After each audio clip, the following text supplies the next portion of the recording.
السلام علیکم ورحمۃ اللہ تعالی وبرکاتہ۔ اللہم انفعنا بما علمتنا وعلمنا بما ينفعنا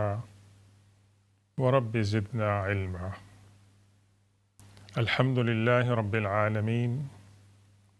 والصلاة والسلام علی سیدنا ومولانا محمد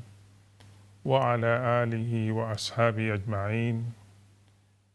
اما بعد فاعوذ باللہ من الشیطان الرجیم۔ بسم اللہ الرحمن الرحیم۔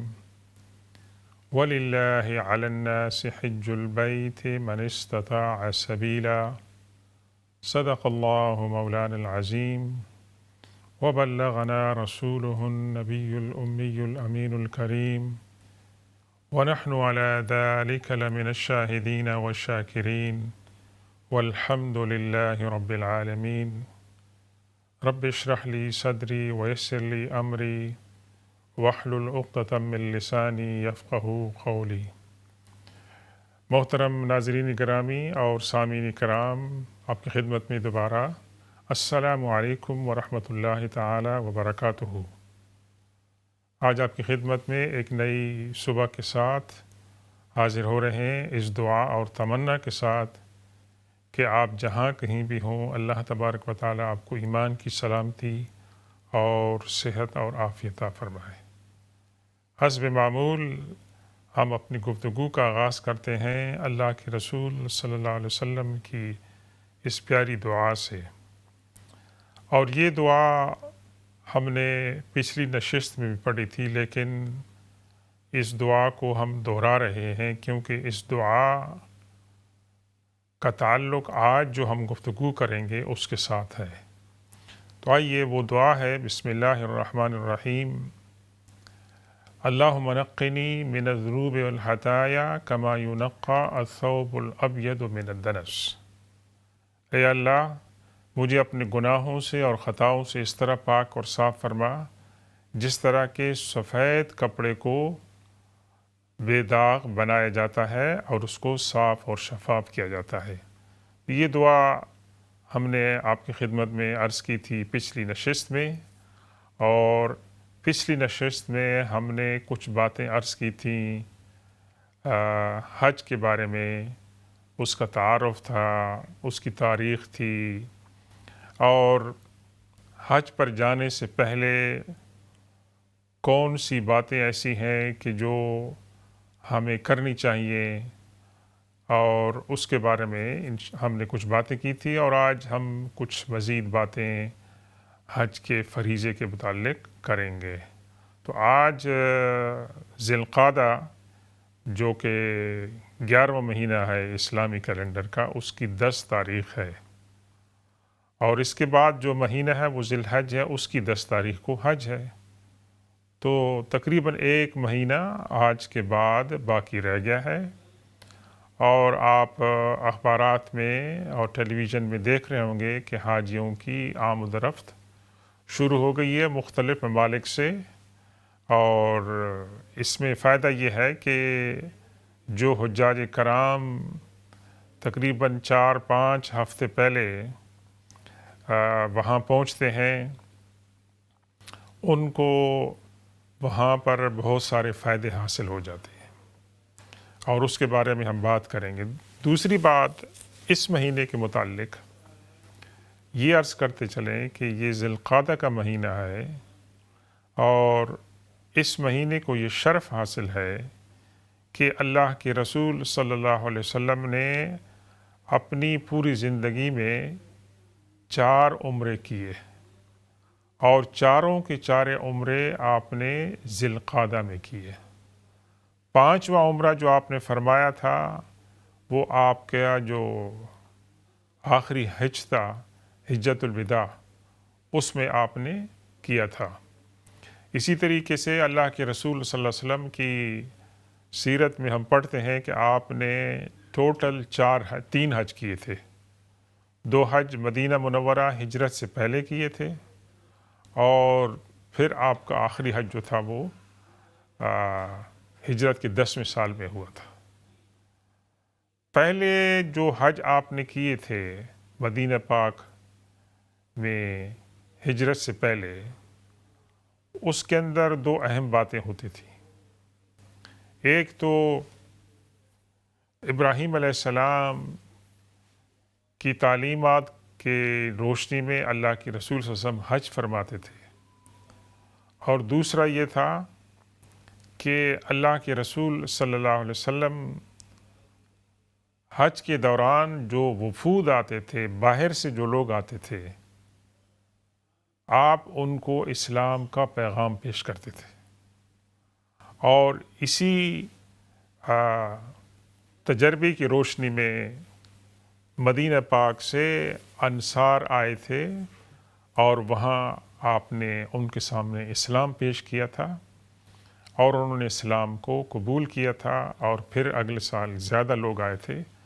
تو اللہ کے رسول صلی اللہ علیہ وسلم کی زندگی میں ہم دیکھتے ہیں کہ کوئی لمحہ ایسے نہیں ہے جس میں آپ نے دعوت اللہ کا کام نہ کیا ہو، اپنے گھر کے اندر ہو، بازار کے اندر ہو، مسجد کے اندر ہو، لوگوں سے ملاقات ہو، کسی فرد کے ساتھ ہو، کسی جماعت کے ساتھ ہو، سفر کے اندر ہو، آپ نے دعوت کا کام ہر وقت جو ہے وہ جاری رکھا۔ تو یہ تو ہم تھوڑا فرق بیان کر رہے ہیں کہ ہجرت سے پہلے اللہ کے رسول صلی اللہ علیہ وسلم کے حج جو تھے، ان کے اندر یہ دو بنیادی جو ہیں صفات ہوتی تھیں۔ جو حج آپ نے فرمایا مدینہ پاک ہجرت کے بعد، اور جس طرح ہم نے پچھلی نشست میں عرض کیا تھا کہ حج جو ہے وہ مسلمانوں پر بطور فرض، بطور عبادت 9ویں ہجرت کے سال میں فرض ہوا تھا، اور اللہ کے رسول صلی اللہ علیہ وسلم نے حضرت ابوبکر صدیق رضی اللہ تعالیٰ عنہ کو ڈیلیگیشن کا امیر بنایا تھا، اور پھر بعد میں اللہ کے رسول صلی اللہ علیہ وسلم نے کچھ ریفارمز کے ساتھ،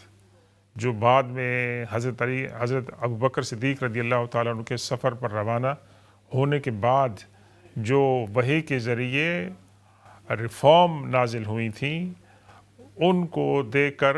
سیدنا علی رضی اللہ تعالیٰ عنہ کو بھیجا تھا کہ وہاں جا کر سیدنا ابوبکر صدیق رضی اللہ تعالیٰ عنہ کے ساتھ مل کر یہ ریفارم جو ہیں وہ ان کا اعلان کریں، کیونکہ بتدریج حج کی جو ریفارمز تھی وہ انٹروڈیوس ہوئی تھی، اور ابراہیم علیہ السلام نے جس نہج پر حج کا تعارف فرمایا تھا، اس کے بعد عربوں کے اندر، قریش کے اندر جو ہیں اس کے اندر تبدیلیاں کی گئی تھیں۔ انشاءاللہ ہم آئندہ نشستوں میں اس کے بارے میں بات کریں گے۔ تو حضرت علی رضی اللہ تعالیٰ عنہ کو اللہ کے رسول صلی اللہ علیہ وسلم نے بھیجا تھا، اور اس میں سورہ برات کے اندر جو کچھ آیات نازل ہوئیں وہ بھی تھیں، اور بتایا گیا تھا کہ بھی وہاں پر کس قسم کی کنڈیشن ہونی چاہیے، اور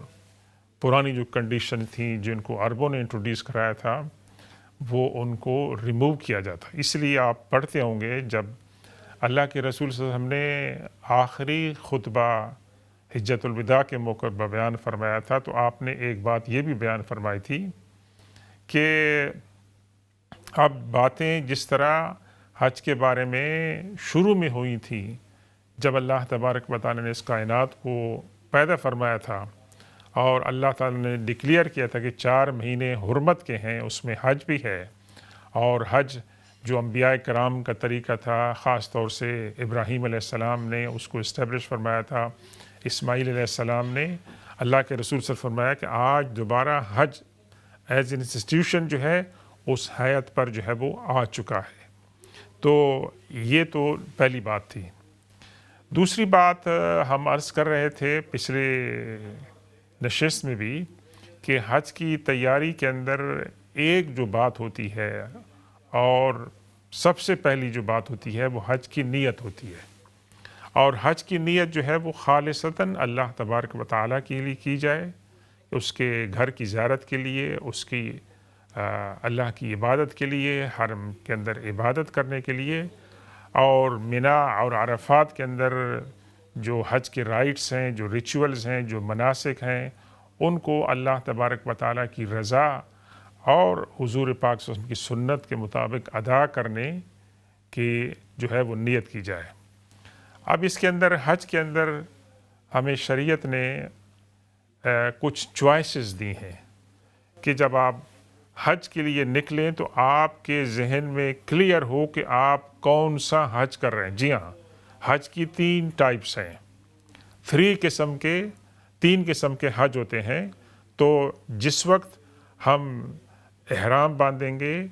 جس وقت ہم حج کی نیت کریں گے، اس وقت ہی ہم نے اپنے ذہن کے اندر یہ ہمارے ذہن میں واضح تصور ہونا چاہیے کہ ہم کون سا حج کر رہے ہیں۔ تو میں آپ کے سامنے عرض کر رہا ہوں کہ بنیادی طور پر حج کی 3 اقسام ہیں، اور ان تینوں کے مختلف تھوڑے سے قواعد ہیں جن کے بارے میں ہم عرض کرتے ہیں۔ تو پہلا جو حج ہے اس کو کہتے ہیں قران، اور حج کرنے والے کو آپ کہتے ہیں مقرن۔ اور قران کے معنی ہوتے ہیں جوڑنے کے اور ملانے کے۔ اسی طرح قرینہ ہماری اردو زبان میں استعمال ہوتا ہے، قران بھی استعمال ہوتا ہے۔ تو قران کے حج کی نیت اس طرح ہوگی کہ آپ جب احرام باندھیں گے تو اس وقت آپ یہ نیت کریں گے کہ میں ایک ہی احرام استعمال کروں گا عمرے کے لیے بھی اور حج کے لیے بھی۔ اس کا مطلب یہ ہے کہ آپ احرام کی حالت ہی اندر رہیں گے۔ جب آپ عمرہ کر لیں گے تو آپ نے حلق یا قصر نہیں کرانا ہے، اور نہ ہی آپ نے کپڑے تبدیل کرنے ہیں، بلکہ آپ احرام کی حالت میں رہیں گے، اور جو چیزیں حالت احرام میں آپ کے لیے منع ہیں وہ عمرہ کرنے کے بعد آپ کے اوپر برقرار رہیں گی، تاکہ آپ قربانی کر لیں حج کی، اور اس کے بعد آپ احرام اتاریں گے تو اس وقت۔ اور یہ جو حج کی اقسام ہے اس میں سب سے افضل جو حج ہے وہ یہی ہے کہ آپ تھرو آؤٹ جو آپ کا مطلب ہے وہاں سٹے ہے، اس میں آپ احرام کی حالت میں آپ رہیں گے۔ تو یہ حالت افضل تو ہے، لیکن اس کے اندر مشکلات ہیں۔ تو شریعت کی طرف سے چوائس دی گئی ہے، لیکن اکثر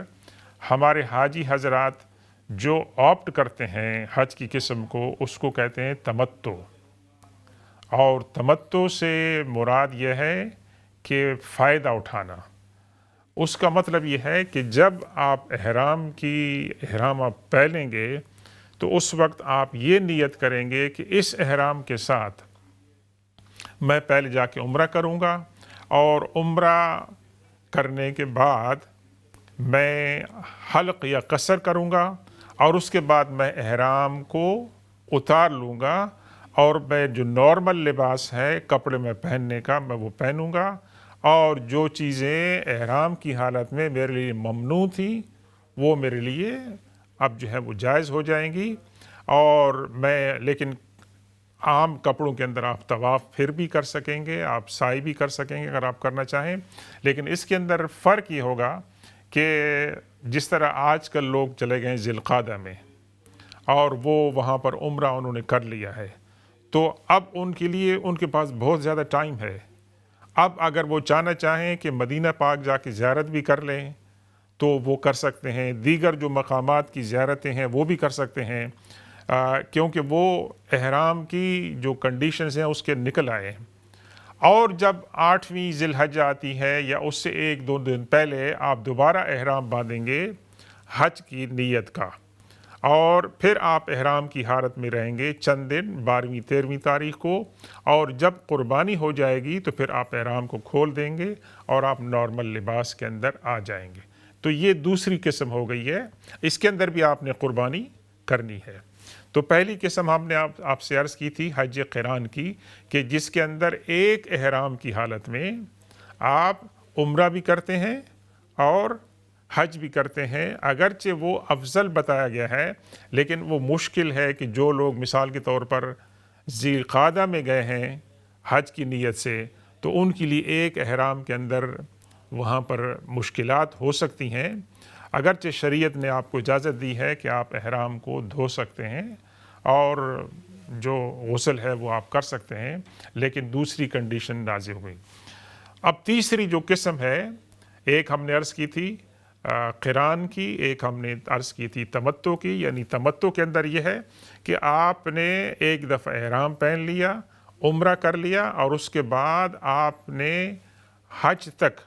آپ احرام سے نکل آتے ہیں، اور حج کے دوران جو 8ویں سے شروع ہوتا ہے اس تاریخ سے یا 1-2 دن پہلے دوبارہ آپ احرام باندھ لیں تو آپ کا وہ احرام چلے گا کہاں تک؟ حج کے اختتام تک. اب آ جاتے ہیں ہم تیسری قسم کی طرف جس کو کہتے ہیں افراد، یعنی جس کے اندر انڈیویجولیٹی ہے، جس کو کرنے والے کو آپ مفرد کہتے ہیں. اور اکثر جو ہمارے لوگ سعودی عرب، حجاز، مکہ مکرمہ میں ٹھہرے ہوتے ہیں، اکثر یہ ان لوگوں کے لیے ہوتا ہے، ان کے لیے آسان ہوتا ہے کہ وہ جب احرام باندھیں گے تو وہ احرام باندھیں گے 7ویں یا 8ویں ذی الحجہ کو، اور وہ اس میں عمرہ نہیں ہوگا ان کا، وہ ڈائریکٹ وہ حج کے مناسک اور رائٹس کو ادا کریں گے. اور جیسے ہی ان کے جو ہے رمیے وغیرہ جہاں پر آپ پتھر مارتے ہیں، کنکریاں مارتے ہیں، اور اس کے بعد جب وہ پورا کر لیں گے تو ان کا احرام جو ہے وہ اتر جائے گا، اور ان کے لیے قربانی کرنا واجب نہیں ہے. اگر وہ کر دیں تو اچھی بات ہے، مستحب ہے، لیکن ان کے لیے قربانی جو ہے وہ واجب اور فرض نہیں ہے. تو ناظرین کرام، یہ ہم نے عرض کیا ہے حج کے تعارف کے سلسلے میں کہ جب ہم یہاں سے جا رہے ہیں تو ہمارے ذہن میں یہ کلیئر ہونی چاہیے بات کہ ہم کون سا حج کر رہے ہیں، حج تمتع کر رہے ہیں، حج قران کر رہے ہیں، حج افراد کر رہے ہیں. تو یہ بات تو ہم نے مناسب سمجھی کہ آپ حج پہ جانے سے پہلے ان چیزوں کو آپ جو ہے وہ طے کر لیں. اب دوسری بات یہ ہے کہ ہم نے یہ نیت بھی کر لی ہے اور ہماری تمام چیزیں بھی تیار ہیں، تو ہم کس طرح حج کا اور عمرے کا آغاز کریں گے؟ تو مستحسن بات یہ ہے کہ پاکیزگی کی حالت میں ہم نے احرام باندھنا ہے، اور ریکمنڈیشن یہ کی گئی ہے کہ پراپر غسل کیا جائے، وہ غسل کہ جو مسنون ہے، اور وہ غسل کہ جو آپ حالت جنابت جو کہ میجر امپیورٹی ہے اس کی حالت میں آپ کرتے ہیں وہ غسل کیا جائے. اور غسل کرنے سے پہلے آپ دیکھ لیں کہ آپ نے ناخن کاٹی ہوئی ہیں، باڈی کے جو بال جن کو کاٹنا جو ہے نا وہ کہا گیا ہے شریعت میں، وہ تمام کے تمام جو ہیں آپ نے کاٹ لی ہیں. اور اس کے علاوہ آپ جب غسل کریں گے تو غسل کرنے کے بعد آپ خوشبو جو ہے وہ لگا سکتے ہیں. اور اس کے بعد 2 جو چادریں ہیں سفید وہ آپ نے پہننی، ایک ناف سے نیچے اور دوسری جو ہے نا دونوں کندھوں کے اندر جو ہے نا آپ کی ہوگی کہ آپ نے ان کو کور کیا ہوگا، اور یہ سفید ہوں گی کلر کی، اور اس کے اندر یہ احتیاط کرنی ہے کہ وہ سلی ہوئی نہ ہو. اور جب آپ نے احرام باندھ لیا ہے تو اب احرام باندھنے کے اندر بعض تو ایسے ہو سکتا ہے بعض اوقات کہ آپ گھر سے نکلتے وقت یعنی یونائٹڈ کنگڈم سے نکلتے وقت بھی آپ پہن لیں. بعض احباب کیا کرتے ہیں کہ جہاز کے دوران اعلان ہوتا ہے کہ اب میقات آ گیا، یعنی میقات سے مراد یہ ہے کہ وہ باؤنڈریز، وہ حدود کہ جہاں سے حرم کے اندر داخل ہونا بغیر احرام کے منع ہے. تو بعض اوقات جہاز کے اندر اعلان ہوتا ہے تو اس وقت لوگ احرام باندھ لیتے ہیں. تو آپ کے پاس چوائس ہے کہ آپ اس وقت بھی باندھ سکتے ہیں، اور جہاز پر بیٹھنے سے پہلے بھی باندھ سکتے ہیں، ایئرپورٹ کی پر بھی باندھ سکتے ہیں. لیکن بہتر یہ ہے کہ آپ اپنے گھر میں نکلنے سے پہلے یہ کام کر لیں کہ آپ غسل کر لیں، اور جو ان چیزوں کی صفائی کی ضرورت ہے وہ کر لیں. اس کے بعد احرام باندھ لیں، اور احرام باندھنے کے بعد آپ عمرے کی نیت کر لیں، احرام کی بھی نیت کر لیں، عمرے کی بھی نیت کر لیں. اور اس کے بعد آپ نے تلبیہ پڑھنا ہے، اور اس کا مطلب یہ ہے کہ اب ہم احرام کی حالت میں آ چکے ہیں. اب یہاں تھوڑی سی بات ہم عرض کریں گے کہ یہ جو 2 چادریں ہیں سفید رنگ کی بغیر وہ سلی ہوئی نہیں ہیں، ان کی حکمت کیا ہے؟ ویسے کیوں مسلمان حاجی کو، عمرے کرنے والے کو یہ چادریں جو ہیں پہننے کا حکم دیا گیا ہے؟ تو اس کے اندر بہت سی حکمتیں ہیں، اور سب سے بڑی حکمت یہ ہے کہ جب ہم سفید چادریں پہنتے ہیں تو اس کے اندر سادگی کا پہلو آتا ہے اور مساوات کا پہلو آتا ہے کہ ہر عمرہ کرنے والا، اس کا رنگ سفید ہے، سیاہ ہے، وہ مالدار ہے، وہ غریب ہے، وہ دنیا کی کسی کونے سے بھی آیا ہے، اس کے اندر مساوات نظر آ رہی ہے کہ اللہ کے گھر، اللہ کی عبادت کے دوران کوئی فرق نہیں ہے، تمام کے تمام مختلف زبانیں بولنے والے ایک ہی مقصد کے لیے اکٹھے ہیں۔ تو یہ جو یونٹی آف مسلم امہ ہے، یونٹی آف مین کائنڈ ہے، اور یونٹی آف پرپس ہے، یہ تمام کی تمام حکمتیں وہاں پر ہمیں نظر آتی ہیں۔ تو یہ بہت بڑی حکمت ہے، اس کو ہمیں مطلب خیال میں رکھنا چاہیے، اور ہمارے ذہن کے اندر عاجزی اور انکساری ہونی چاہیے کہ اس لباس کو جب ہم پہن رہے ہیں تو یہ لباس ہمیں ریمائنڈ کیا کراتا ہے؟ یہ لباس ہمیں ریمائنڈ کراتا ہے کہ ایک دن اس دنیا سے جاتی ہوئی ہم نے اسی طرح کا لباس پہنا ہوگا، اور اپنے ساتھ ہم قیمتی لباس نہیں پہن کر جائیں گے۔ ہم نے اللہ کی بارگاہ میں جب واپس جانا ہے تو یہی لباس پہن کے جانا ہے، اور اللہ کی گھر کی زیارت کے لیے جب ہم جا رہے ہیں تو اسی لباس کے اندر ہم جا رہے ہیں۔ ایک فرق ظاہر ہے ویسے، یہ ہے کہ ہم جب عمرہ اور حج کی نیت سے جائیں گے تو ہم یہ چادریں، یہ لباس، یہ غسل، یہ خوشبو جو ہم لگائیں گے یہ ہم خود لگائیں گے، اور اللہ کی طرف جب ہم جا رہے ہوں گے، ہمارا جو سفر آخرت ہوگا اس میں کوئی اور ہی ہمیں غسل دے گا، وضو کرائیں گے، اور کوئی اور ہی ہمیں کفن کے کپڑے جو ہیں وہ پہنائیں گے، لیکن دونوں کے اندر مشابہت ہے۔ دونوں کے اندر مشابہت، ایک تو میں نے عرض کیا کہ ایکوالٹی نظر آتی ہے، دوسری سادگی نظر آتی ہے، اور تیسری حکمت یہ ہے کہ حج کے دوران، عمرے کے دوران انسان کو ظاہری طور پر دنیا کے اندر جو مادی چیزیں ہیں ان سے انسان ڈیٹیچ ہو جاتا ہے، بالکل تقریباً اسی طرح جب آپ اعتکاف کے اندر بیٹھتے ہیں تو نارملی تو آپ نے کپڑے پہنے ہوتے ہیں، آپ کھانا بھی کھاتے ہیں، دوسری انسانی ضروریات بھی آپ پوری کرتے ہیں، لیکن آپ میٹیریل ورلڈ سے ڈیٹیچ ہونے کی کوشش کرتے ہیں رمضان میں، اعتکاف کے دوران بھی، اور اس کے اندر بھی اپنے اوپر ریفلیکشن اور اپنے اوپر غور و فکر، اپنے ماضی کے اوپر غور و فکر، اپنے مستقبل کے لیے فکر جو ہے وہ کرنی ہوتی ہے۔ اعتکاف کا مقصد یہی ہوتا ہے کہ دنیاوی علائش سے، دنیاوی تعلقات سے انسان کنارہ کش ہو جائے ٹیمپریری طور پر، اور اللہ تبارک و تعالیٰ کے اوپر انسان کنسنٹریٹ کرے۔ یہی مقصد ہمیں پیش نظر رکھنا چاہیے جب ہم حج اور عمرے کے لیے جاتے ہیں، جب ہم احرام باندھ لیتے ہیں تو اس وقت یہ تمام میٹیریل چیزوں سے ڈیٹیچ ہونا چاہیے، اور کنسنٹریٹ کس کے اوپر کرنا چاہیے؟ وہ اللہ تبارک و تعالیٰ کے اوپر کرنا چاہیے، فکر آخرت کے اوپر کرنا چاہیے، اور اپنے جو ماضی ہے اس کے اوپر کرنا چاہیے۔ اگر اس اسپرٹ کے ساتھ اور اس جذبے کے ساتھ کیا جائے تو اللہ کے رسول صلی اللہ علیہ وسلم کی حدیث اس کے اوپر صادق آتی ہے کہ آپ نے فرمایا من حج للہ فلم یرفس ولم یفسق رجع کیوم ولدتہ امہ، جو حج پہ جاتے ہیں اور وہاں حج کے قواعد کے مطابق عمل کرتے ہیں اور حج کی وائلیشن نہیں کرتے ہیں، تو جب وہ حج سے واپس آتے ہیں تو ان کی مثال کیسے ہوتی ہے؟ اس نو مولود کی ہوتی ہے جو آج اپنی ماں کے شکم سے پیدا ہوتا ہے، یعنی ان کے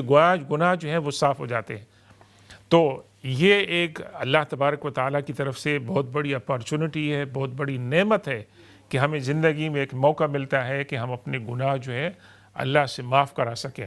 تو اللہ تبارک و تعالیٰ سے دعا ہے کہ اللہ ہم سب کو اسی اسپرٹ کے ساتھ حج کی توفیق عطا فرمائے۔ انشاءاللہ ہمارا ابھی وقفہ ہوگا اور وقفے کے بعد دوبارہ آپ کی خدمت میں حاضر ہوں گے، اس بیان کو جاری رکھیں گے، اور آپ کے اگر سوالات ہیں تو ان پہ بھی بات ہوگی، انشاءاللہ ملاقات ہوگی۔ والسلام علیکم ورحمۃ اللہ تعالیٰ وبرکاتہ۔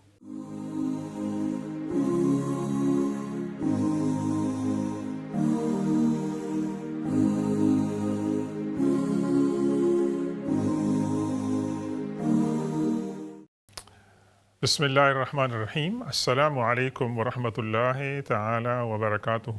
محترم ناظرین گرامی، ویلکم بیک۔ وقفے سے پہلے ہم بات کر رہے تھے حج اور عمرہ کے بارے میں، اور ہم نے گفتگو شروع کی تھی احرام کی۔ دوبارہ ایک دفعہ میں ریپیٹ کر دوں کہ جب آپ نیت کرتے ہیں حج کی تو آپ کو چوائس ہے 3 طرح کے حج کی، ایک ہے قران، دوسرا ہے تمتع، اور تیسرا ہے افراد۔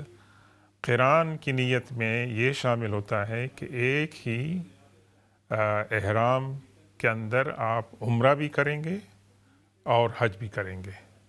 اور تمتع کے اندر یہ ہے کہ آپ احرام باندھ کر جب آپ عمرہ کر لیں گے تو اس کے بعد آپ فری ہوں گے، آپ نارمل کپڑے پہن سکتے ہیں، اور 8 ذی الحج یا 7 ذی الحج کو دوبارہ آپ احرام باندھیں اور حج کی نیت آپ کر لیں، تو یہ ہے تمتع۔ اور تیسرا افراد کہ آپ ایسے دنوں میں پہنچیں کہ کل کو حج کی ڈیٹ ہے 8 ہے مثال کے طور پر، تو اس میں آپ ایک ہی احرام باندھیں گے اور اس احرام کے اندر آپ صرف حج کریں گے، عمرہ نہیں کریں گے، اور اس کے اندر آپ کے لیے قربانی شرط نہیں ہے، اگر آپ کر لیں تو مستحب ہے، نہیں کریں تو آپ کے لیے واجب نہیں ہے۔ تو ہم بات یہ کر رہے تھے کہ جب ہم نے احرام باندھ لیا ہے اور احرام کی نیت کر لی ہے، اور اس کے بعد ہمیں 2 رکعت نفل پڑھنی چاہیے احرام کی نیت سے، اور اس کے بعد دعا مانگنی چاہیے، اللہم نویت الاحرام فتقبل منی، اللہ تعالیٰ میں نے احرام کی نیت کر لی ہے، اس کو میری طرف سے قبول فرمائیں۔ اور اس کے بعد آپ نے تلبیہ کہنا ہے، لبیک اللہم لبیک لبیک لا شریک لک لبیک ان الحمد والنعمت لک والملک لک۔ یہ آپ نے دعا جس کو ہم تلبیہ کہتے ہیں، اور جس کا مقصد یہ ہوتا ہے کہ انسان اپنے آپ کو سراپا اللہ کی بارگاہ میں سرنڈر کرتا ہے، پیش کرتا ہے، اللہ کی بزرگی اور اس کی عظمت کا اقرار کرتا ہے، اور اپنی عاجزی کا اظہار کرتا ہے، اور اس بات کا اعلان اور اقرار کرتا ہے کہ اللہ تمام بادشاہی اور حکومت اور اختیارات جو ہیں وہ آپ کے ہیں، اس کا اقرار کرتا ہے۔ تو جب ہم تلبیہ پڑھتے ہیں تو ہمارے پاس اس کا مفہوم بھی ہونا چاہیے کہ ہم کیا کر رہے ہیں۔ اب اس کے بعد جب آپ سفر پر روانہ ہوں گے تو راستے میں تلبیہ پڑھنا ہے، اور تسبیح و تحلیل کرنی ہے، اور درود پاک پڑھنا ہے، اور قرآن پاک کی تلاوت بھی آپ کر سکتے ہیں۔ السلام علیکم ورحمۃ اللہ وبرکاتہ۔ ہمارے ساتھ ایک کالر ہیں۔ السلام علیکم۔ وعلیکم السلام۔ اچھا مولانا صاحب، یہ پوچھنا ہے کہ جو آپ نے بتایا 3 قسم کے حج ہیں، تو جو پہلا حج فرض ہوتا ہے اس کو کیا بولتے ہیں؟ اس کو بھی قران بولتے ہیں یا؟ اچھا، آپ سوال پوچھ رہے ہیں حج کی اقسام کے بارے میں؟ جی، جو پہلا حج نہیں آدمی پر فرض ہوتا ہے، پہلا حج، جی، اس کو کیا بولتے ہیں؟ کیا اس کا کیا طریقہ؟ اچھا، میں نے عرض کیا تھا کہ جو 3 اقسام ہیں، جو حج جس کے اوپر پہلی دفعہ فرض ہو جاتا ہے اس کو چوائس ہے 3 جو حج ہیں، جو ہم نے اقسام بتائی ہیں آپ کی خدمت میں۔ آپ کا سوال یہی تھا نا؟ صحیح سمجھا۔ اچھا، تو جو سنت طریقہ ہے وہ آپ کی خدمت میں عرض کیا تھا کہ اللہ کے رسول صلی اللہ علیہ وسلم نے جب اپنا آخری حج کیا تھا تو آپ نے عمرہ بھی کیا تھا اور آپ نے حج بھی کیا تھا، تو وہ بھی آپ کر سکتے ہیں، لیکن جیسے میں نے عرض کیا تھا کہ ڈیپینڈ کرتا ہے کہ حج کی ایکچول ڈیٹ سے کتنا عرصہ پہلے وہاں پہنچے ہیں۔ اگر تو آپ جس طرح کہ آج کل ہمارے حاجی حضرات وہاں پہنچ رہے ہیں ذی القعدہ کے مہینے میں، اور ابھی تقریباً 1 مہینہ اس کے اندر باقی ہے، تو کنوینئنٹ یہ ہے کہ آپ حج قران کی نیت کریں، حج تمتع کی نیت کریں کہ حج تمتع کے اندر آپ کو یہ فیسلٹی ہے کہ آپ عمرہ کرنے کے بعد حلق کرا لیں، قصر کرا لیں، اور اس کے بعد آپ فری ہیں، آپ احرام سے باہر آ جاتے ہیں، اور دوبارہ جب حج کے دن آئیں گے 8 یا 7 ذی الحج کو، تو آپ دوبارہ احرام باندھ لیں گے اور آپ حج کے لیے چلے جائیں گے۔ تو یہ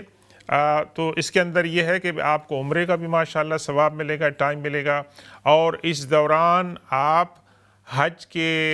ٹائم سے پہلے آپ کے پاس ٹائم ہے تو آپ جتنے عمرہ کرنا چاہیں آپ کر سکتے ہیں، اپنی طرف سے، اپنے والدین کی طرف سے، بزرگوں کی طرف سے، تو اس کے اندر یہ سہولت ہے۔ دوسری بات میں نے عرض کی تھی کہ حج قران کو افضل کہا گیا ہے، دا بیسٹ، کہ اس کے اندر انسان جو ہوتا ہے وہ حج کرنے والا، عمرے والا، وہ کانسٹنٹلی اسٹیٹ آف احرام کے اندر ہوتا ہے۔ السلام علیکم ورحمۃ اللہ وبرکاتہ، ہمارے پاس ایک کالر ہیں۔ جی السلام علیکم۔ وعلیکم السلام۔ جی میرا سوال یہ ہے آپ سے، میرا سفر ہے اپنی بیٹی کے گھر ہر ہفتے 1.5 آور، 1 گھنٹہ 30 منٹ، تو پھر نماز کے کہتے ہیں کہ وہاں سے میں سفر نماز پڑھتی ہوں۔ اب مجھے ریگولر 3 منتھ ہو گئے ہیں ایسے، میں نے جانا ہوتا ہے 3 دن، میں نے اپنی بیٹی کی ہیلپ کرتی ہوں، بچوں کو اسکول چھوڑنا لینا، میری بیٹی کام کرتی ہے، تو اس میں ہر ہفتے میں جاؤں گی تو میرے لیے کیا حکم ہے میری نماز کا؟ ایک سیکنڈ میں پھر دوبارہ آپ سے پوچھ لوں، آپ کی جو جرنی ہے، ٹریولنگ ہے آپ کے گھر سے آپ کی بیٹی کے گھر میں 1.5 آور؟ جی جی جی، اچھا، بلکہ زیادہ ہی ہے تھوڑی، تو اتنا ہے۔ آپ دوسری بات میں عرض کروں گا کہ کتنے مائلیج بن جاتے ہیں؟ مائلیج آپ خود ہی اندازہ لگا لیں کہ ہو جاتے ہیں، میرا خیال 60-70 ہو جاتے ہیں۔ ہاں، اسی میں عرض کر رہا ہوں نا کہ بھی بعض اوقات جو آپ کی جو لوکیلٹی ہے اس سے نکلتے ہوئی بہت زیادہ دیر لگ جاتی ہے۔ جی جی، تو ہم ٹائم کے لحاظ سے نہیں، ہم جو جرنی ہے، جو ڈسٹنس ہے، اس کے لحاظ سے شریعت کا حکم ہے، تو آپ کے اندازے میں 60 مائل بن جاتا ہے، تو اب وہ تو اس کے اندر تو آ جاتا ہے کہ 49 مائلز کے بعد آپ کو قصر کرنے کی اجازت ہے۔ جی جی۔ اچھا، دوسری آپ نے اس کے اندر جو بات پوچھی تھی وہ مجھے عرض بتائیں جناب۔ وہ آپ کو ہر ہفتے جانا ہوتا ہے؟ ہاں جی، ہر ہفتے جانا ہوتا ہے۔ اور آپ کا سٹے کتنا ہوتا ہے وہاں؟ وہاں میں منڈے رات کو سٹے کرتی ہوں، ٹیوزڈے، وینسڈے، تھرسڈے کی رات میں واپس آتی ہوں۔ ہاں، تو اس کے اندر 3 دن انوالو ہو گئے، تو 3 دن کے اندر جو ہے نا آپ کے لیے قصر کی اجازت ہے۔ جی ٹھیک ہے، اور آپ نے کیا پوچھا تھا؟ ہاں، بس میں نے یہی پوچھا کہ میں کلیئر کرنا چاہتی تھی کہ بھی میری نماز جو ہے وہ یہ تو نہیں کہ میں وہاں تھوڑی نماز پڑھتی ہوں، ہاف پڑھتی ہوں، تو مجھے بس یہ بات کو کلیئر کرنا تھا۔ آپ کو شریعت نے اجازت دی ہے، اور ہمارے علماء کہتے ہیں کہ قصر جو ہے یہ اللہ کا ایک انعام ہے، تو اس کو اویل کرنا چاہیے۔ ہاں، اگر آپ جماعت میں شامل ہو رہے ہیں تو امام صاحب کے ساتھ آپ پوری نماز پڑھیں گے، لیکن یہ کہ بھی آپ نے جو ڈسٹنس بتایا ہے اور جو آپ نے آپ کی سٹے کی جو مقدار بتائی ہے، اس کے لحاظ سے آپ کے اوپر مسافر کی جو ہے نا وہ اپلائی ہوتا ہے، تو آپ اس سے فائدہ اٹھائیں، آپ قصر کی نماز آپ پڑھ سکتے ہیں۔ بہت بہت شکریہ، جزاک اللہ۔ جی، جزاک اللہ الرحمن۔ بسم اللہ الرحمن الرحیم۔ تو ناظرین کرام، ہم بات کر رہے تھے کہ جب آپ سفر پہ روانہ ہو جاتے ہیں تو احرام آپ نے باندھ لیا، تو آپ کے اوپر احرام کی کنڈیشن جو ہیں وہ نافذ ہوتی ہیں، اور احرام کی کنڈیشن کے اندر ایک بات یہ ہے کہ جو میاں بیوی کی جو تعلقات ہوتے ہیں وہ تعلقات نہیں قائم کرنے ہیں کسی لحاظ سے بھی، اور آپ نے ناخن نہیں کاٹنا ہے، اس کے علاوہ وہاں کسی چیز کو آپ نے تکلیف نہیں پہنچانی ہے، اور جب آپ مکہ میں پہنچتے ہیں، حرم میں پہنچتے ہیں، تو حرم میں جانے سے پہلے ایون دو کہ آپ نے غسل کیا ہے اور آپ کا وضو ابھی برقرار ہے، اور آپ میقات سے جو ہے نا اندر جاتے ہیں. میقات کہ اگر آپ جاتے ہیں بغیر احرام کے تو آپ کو پھر دم دینا پڑے گا، یعنی ایک بکرا یا بکری اس کا آپ نے دینا ہوگا، کیونکہ اگر آپ کو اجازت نہیں ہے حرم کے اندر بغیر میقات کے اندر بغیر احرام پہنے. تو جب آپ اللہ تعالیٰ آپ کو مطلب ہے کہ یہ چانس دے، یہ موقع دے کہ آپ احرام کی حالت میں مکہ شریف پہنچ جاتے ہیں اور آپ کعبہ شریف کے پاس جاتے ہیں، تو وہاں حرم میں جانے سے پہلے ریکمینڈڈ ہے، ایون دو کہ آپ اسٹیٹ آف پیورٹی میں ہے، آپ کا وضو نہیں ٹوٹا ہے، آپ کو غسل کی ضرورت نہیں ہے، ریکمینڈڈ یہ ہے کہ آپ دوبارہ تازہ وضو کریں. اور دوبارہ تازہ وضو کر کے آپ جائیں گے تو آپ سب سے پہلے آپ کو کعبہ شریف نظر آئیں گے، اور کعبہ شریف جب آپ کی نظر پڑے تو وہ بہترین وقت ہے دعا کا اور اللہ تبارک و تعالیٰ کے شکر ادا کرنے کا کہ اللہ تعالیٰ نے مجھے زندگی میں اپنے گھر کی زیارت کا موقع عطا فرمایا ہے. تو اس کو دیکھ کر وہاں عاجزی کا اظہار کریں اور اللہ تعالیٰ سے جو بھی آپ دعا مانگ سکتے ہیں. عربی میں کے اندر بھی دعائیں ہیں، اپنی زبان کے اندر بھی ہیں، اور وہاں تسبیح اور تحلیل بھی کر سکتے ہیں. اور اس کے بعد جب آپ حرم کے اندر داخل ہوں گے تو آپ نے سب سے پہلے جو کام کرنا ہے وہ طواف کرنا ہے، اور وہ طواف جو ہے وہ کعبہ شریف کا کرنا ہے. اور آپ نے وہ طواف کرنا ہے کہاں سے؟ حجر اسود سے. اور کعبہ شریف کو سامنے رکھ کر پھر وہاں پر طواف کی نیت کرنی ہے. اور مرد حضرات کے لیے ریکمنڈیشن یہ ہے کہ وہ اپنا جو رائٹ ہینڈ سائڈ کا شولڈر ہے جس کو استباح کہتے ہیں اس کو آپ اوپن چھوڑ دیں اور اس کو یہاں پر لے آئیں. اور اگر آپ کے لیے ممکن ہو سکے، چونکہ آج کل رش ہوتا ہے، اگر آپ کے لیے ممکن ہو سکے تو جو پہلے 3 چکر ہیں طواف کے تھوڑے سے سپیڈ کے ساتھ کریں. لیکن چونکہ ہجوم ہوتا ہے تو آپ اس کو جس کو رمل کہتے ہیں، اگر آپ ہجوم ہے تو پھر آپ اس کے اندر ہجوم کے اندر آپ نارمل سپیڈ کے ساتھ کریں. اور اس دوران میں جیسے بھی آپ کا ایک چکر پورا ہوگا آپ آئیں گے دوبارہ حجر اسود کو. اگر آپ کے لیے ممکن ہے کہ حجر اسود کو بوسہ دیں تو دیں، لیکن چونکہ وہاں رش ہوتا ہے اور اس رش میں میری خواہش کو پورا کرنے کے لیے دوسروں کو تکلیف ہے، تو اللہ کے رسول صلی اللہ علیہ وسلم کیا فرمایا کہ آپ اس کو اشارے سے بوسہ دیں، استلام کریں اور سلام کریں، اور پھر آپ دوبارہ اپنا جو ہے وہ شروع کریں. کیونکہ حجر اسود کو جو بوسہ دینا ہے اس کی بہت بڑا اجر اور فضیلت بیان کی گئی ہے کہ اللہ کے رسول صلی اللہ علیہ وسلم فرمایا کہ قیامت والے دن اللہ تعالیٰ حجر اسود کو زبان عطا فرمائے گا اور 2 آنکھیں عطا فرمائے گا. اور قیامت والے دن حجر اسود اللہ کے سامنے گواہی دے گا کہ جن لوگوں نے اس کو چوما ہوگا تو ان کے لیے وہ گواہی دے گا، اور اس کی گواہی اللہ کی بارگاہ میں قبول ہوگی، اور اللہ تبارک و تعالیٰ ان کو جنت کی بشارت دے گا. اور یہی حجر جو بے جان ہے، جو بے زبان ہے اس وقت، اس کو اللہ تعالیٰ قیامت والے دن جو ہے وہ زبان عطا فرمائیں گے اور 2 آنکھیں عطا فرمائیں گے. اور یہ حجر اسود اپنے چومنے والے کے لیے قیامت والے دن گواہی دے گا. اگر پاسبل ہے، کنوینینٹ ہے، بغیر دھکم پیل کے لوگوں کو تکلیف دیے بغیر اگر پاسبل ہے تو حجر اسود کو بوسہ دیا جائے. اور جب آپ نے 7 چکر طواف کے پورے کر لیے ہیں تو پھر آپ نے 2 رکعت نفل پڑھنے ہیں وہاں پر. اور اس کے بعد آپ نے مقام ابراہیم پہ، مقام ملتزم پہ، جہاں پر آپ کو جگہ مل سکے وہاں پر 2 رکعت، کیونکہ آج کل رش بہت زیادہ ہوتا ہے تو ضروری نہیں ہے، لیکن کہ وہاں آپ نے 2 رکعت نفل جو ہیں وہ ادا کرنے ہیں. اب اس کے اندر یہ ہوتا ہے کہ بعض اوقات طواف کے دوران میرا وضو ٹوٹ گیا تو کیا مجھے کنٹینیو کرنا چاہیے؟ نہیں، طواف عبادت ہے. جس طریقے سے نماز کے دوران اگر میرا وضو ٹوٹ گیا تو میرے لیے کیا حکم ہے کہ میں جا کے دوبارہ وضو کروں اور پھر آ کے میں شامل ہوں. اور تو میں نے وہ مقام اپنا یاد رکھنا ہے کہ جہاں سے وضو ٹوٹنے کی وجہ سے مجھے جانا پڑا تھا وضو کرنے کے لیے، تو وہیں سے دوبارہ میں اپنا شروع کروں گا اور پھر میں اس کو کنکلوڈ کروں گا، اور باقی جو اس کے رائٹس ہیں، مناسک ہیں، میں ان کو جاری رکھوں گا. اب یہ تو آپ کا طواف ہو گیا، اور طواف کے اندر جو ہے یہ جو عمرے کے اندر جو دو باتیں ہیں یہ فرض ہیں.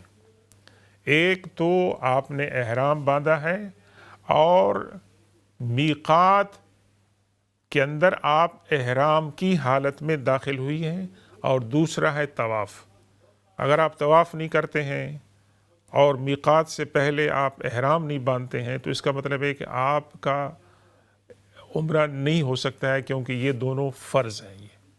تو یہ باتیں ہمیں یاد رکھنی چاہیے. اس کے بعد کیا کرنا ہے ہم نے کہ ہم نے صفا اور مروہ کے درمیان سعی کرنی ہے. سعی کے معنی ہے برسک واک، تھوڑا سا مطلب ہے کہ چلنا ہے اس کے اندر تیزی کے ساتھ، اگر پاسبل ہے مردوں کے لیے. لیکن چونکہ ہجوم ہے اور آپ کی صحت گواہی نہیں دیتی ہے، آپ کی عمر زیادہ ہے، مثال کے طور پر کچھ لوگ وہاں جا کے روزہ رکھتے ہیں، منڈے تھرسڈے کو مشکل ہو جاتا ہے، تو آپ نارمل واک کر سکتے ہیں. اور آپ نے صفا سے شروع کرنا ہے